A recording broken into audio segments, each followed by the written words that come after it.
The grudge match is over. The score has been settled.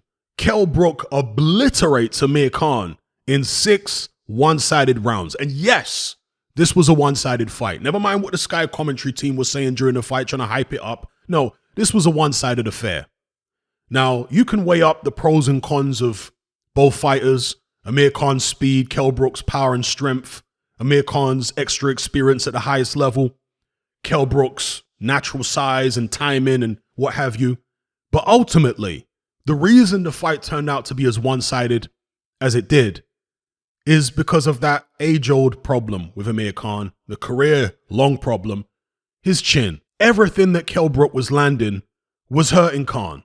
The jabs were hurting him, the right hands were hurting him, the uppercuts were hurting him. I mean, at one stage, it looked like even a hard stare from Kell Brook would hurt Amir Khan. That's what it came down to. See, Khan had enough ability there. You could see the stuff he was doing. He landed some nice counters here and there. He still had the hand speed. The foot speed was clearly not what it used to be. And that is usually the first thing to go with a fighter is the foot speed. They'll retain I talked about this in one of my pre-fight videos. They'll retain the hand speed as they get older, but the foot speed will slow much quicker. And there were moments in there with Khan where his hands were trying to get to the target before his feet were in position. So he was almost falling over himself at times, trying to throw punches at Kell Brook. And that's because the feet are just not as quick as they used to be. Now, Dominic Ingle, I think it was Behind Ropes, in one of the Behind the Ropes episodes, talked about the fact, or it might have been an IFL interview, I forget now, but he talked about the fact that Khan, having this long layoff, what kind of weight has he been at during the nearly 3 years he's been out the ring? Because people have been talking about Kell Brook's weight. At least Kell Brook fought a lot more recently than Khan. And we know Kell Brook has been keeping himself in shape. What's Khan been walking around at?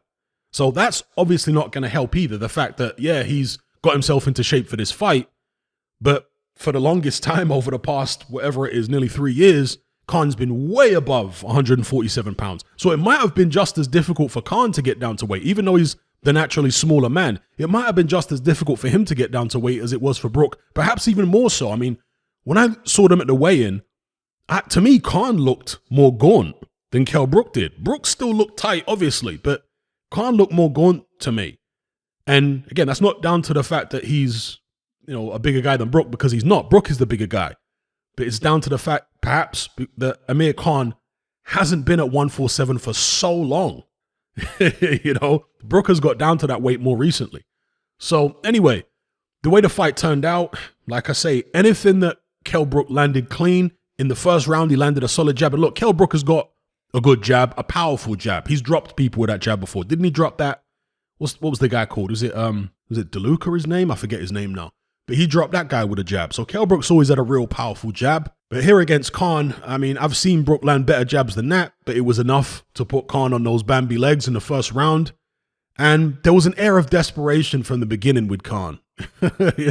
Just desperation immediately. As soon as Khan got hurt in the first round, you knew the way this fight was going to go. I didn't see him coming back because, yeah, Brook has been hurt before, but Brook was making good defensive moves for the most part.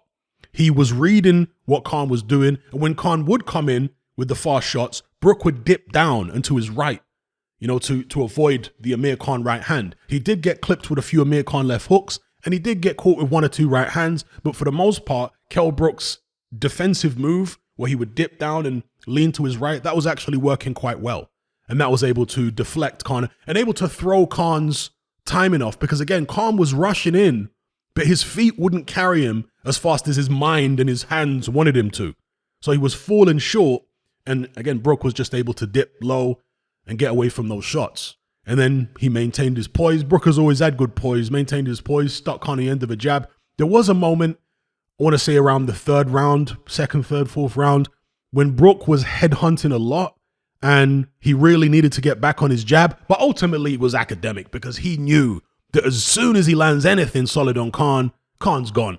And Brook obviously trained for this fight like an absolute demon because he's been wanting to knock Amir Khan out, wanting to beat Khan for his whole career, basically.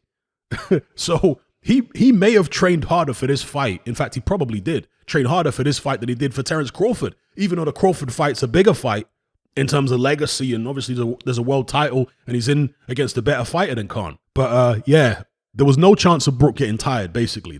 That's the point I'm making. No chance. You could see he was so relaxed in there. I mean, we talked about the, emotional state of Kell Brook coming into the fight. But once he hurt Amir Khan, all that was done. Once he hurt Khan, he knew this is my night. This guy can't take even my jabs. So if he was tense prior to that, all the tension would have been relieved at that point. And the shenanigans, I have to imagine there were shenanigans. I don't know whose side were playing the shenanigans. I suspect Khan's, but who knows?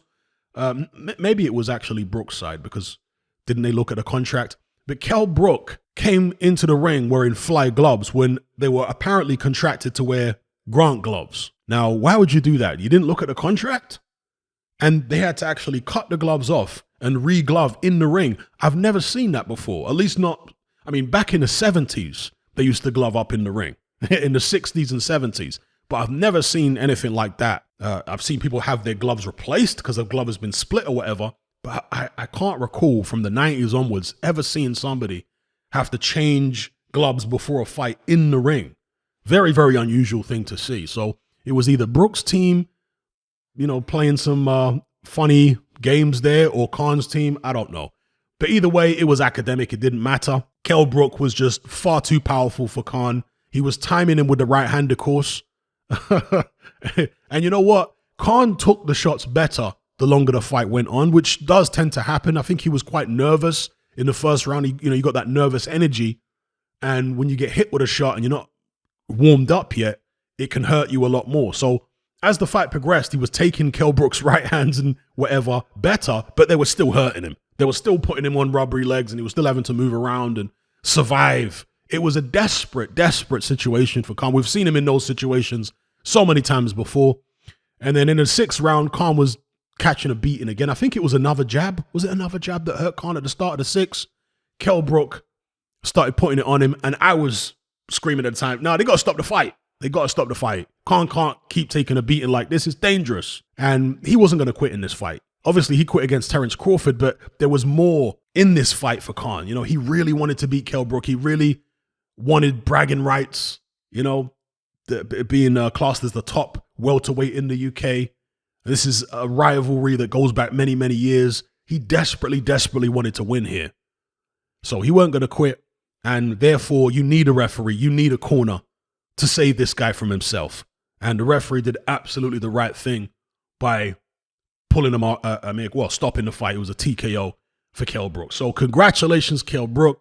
He did the business over his longtime rival. And hopefully he can now put that chapter to bed.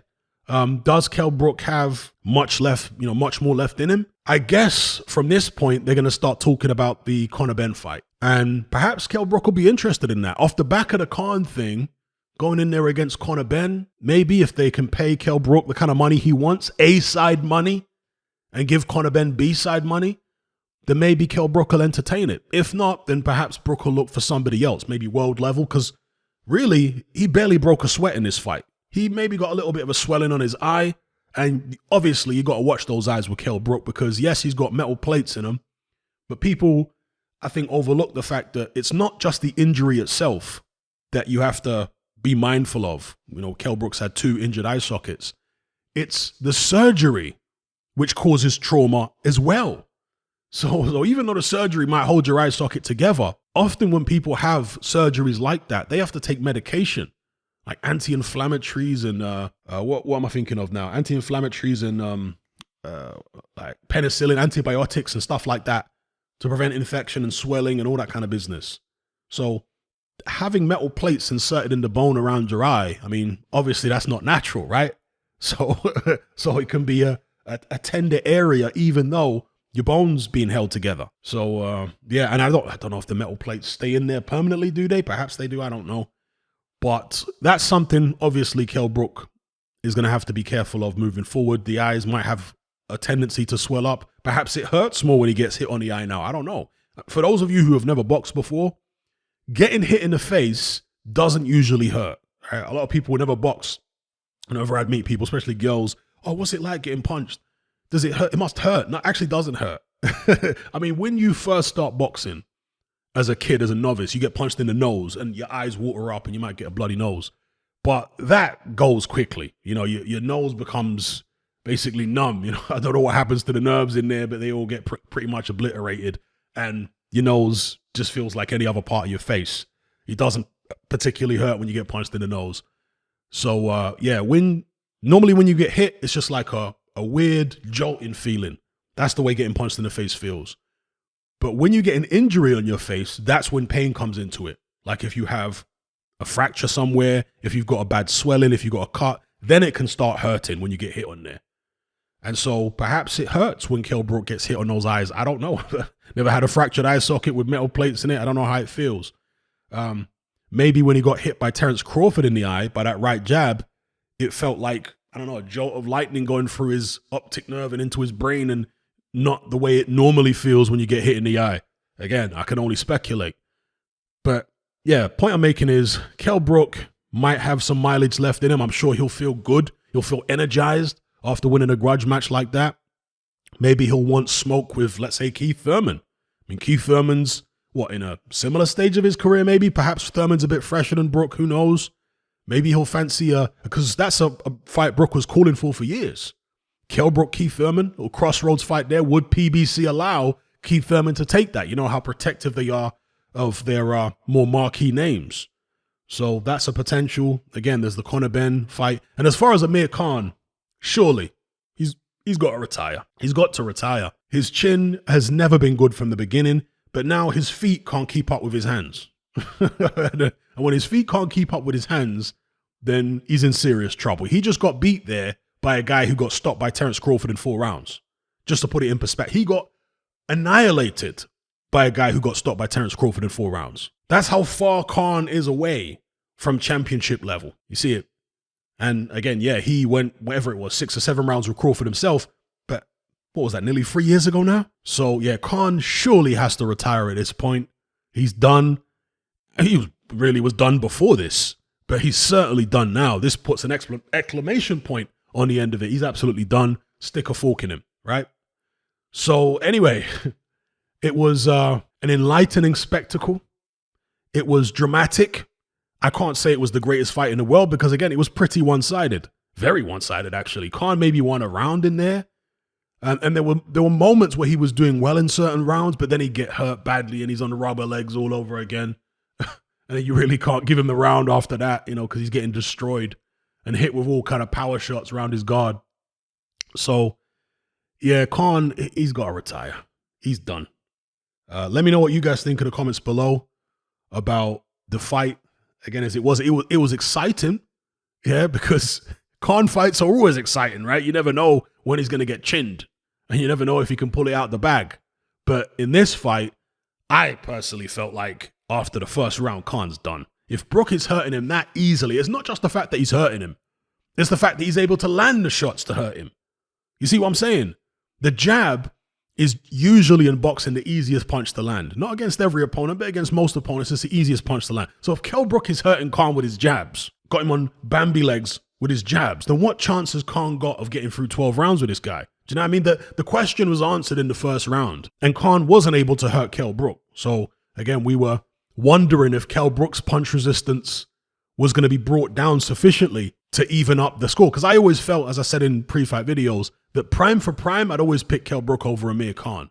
But that Terence Crawford fight made me question Kell Brook's punch resistance. And I think that's what Khan saw as well. I think that's the reason he took the fight at this stage.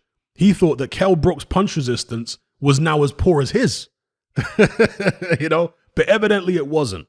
When Khan did land, Brook didn't seem to have any issues at all taking Khan's shots. And Khan's never been a puncher, but, when Kell Brook is getting stopped by jabs, perhaps it doesn't even take a puncher to hurt him these days. Who knows? But again, it could be more to do with the eye than the chin. Anyway, the grudge match is settled. Let me know what you guys felt about it in the comments below, and I'll catch you on the next one. I'm out.